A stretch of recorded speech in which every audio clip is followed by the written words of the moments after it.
राष्ट्रपति के अभिभाषण में आपके मुद्दों की चर्चा हुई, लेकिन अभिभाषण का इतिहास क्या कहता है, हमने एक्सरे रिपोर्ट तैयार की है। सबसे पहले चलते हैं इतिहास में। आइए, इतिहास में दर्शकों हम आ गए।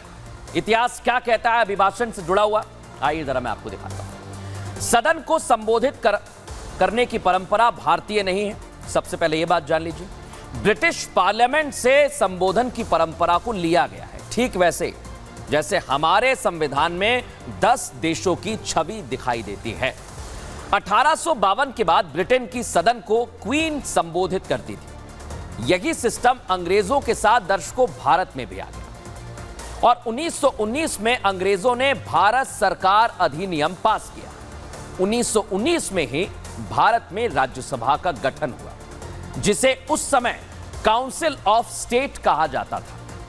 1950 के सत्र शुरू होने पर राष्ट्रपति का अभिभाषण शुरू होता है। संविधान के आर्टिकल 86(1) में इसका प्रावधान भी हमें मिला जब हमने इतिहास खोजा। इसके तहत आम चुनावों के बाद अभिभाषण होता है और साल के पहले सत्र की शुरुआत में भी राष्ट्रपति का अभिभाषण होता है। राष्ट्रपति के अभिभाषण से ही दोनों सदनों की कार्यवाही शुरू होती है। तो यह राष्ट्रपति के अभिभाषण का इतिहास था। लेकिन वर्तमान में क्या हो रहा है अभिभाषण को लेकर, आइए हम आपको बताते हैं। वर्तमान में क्या कुछ है, रुक करेंगे वर्तमान का।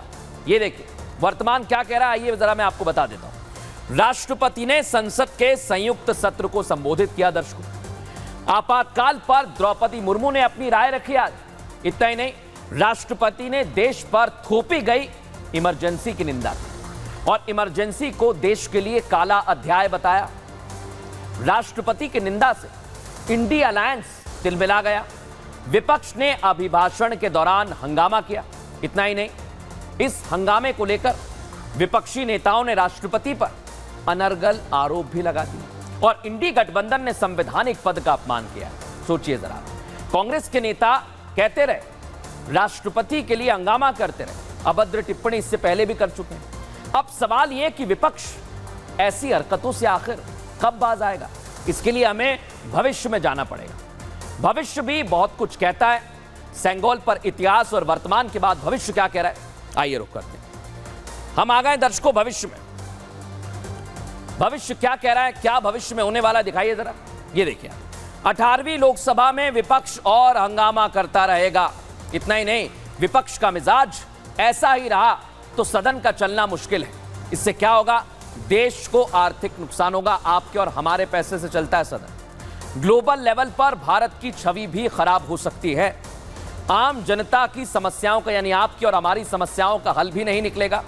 नीट जैसी परीक्षाओं से भी छात्रों का विश्वास उठेगा। अगर हल नहीं निकलेगा तो सरकार को आरोपियों के खिलाफ कार्रवाई में भी परेशानी आएगी, क्योंकि कानून संसद से ही पास होते हैं। कानून को जमीनी स्तर पर उतारने में भी दिक्कत आएगी अगर ऐसे ही हंगामा चलता रहा। ये भविष्य बता रहा है।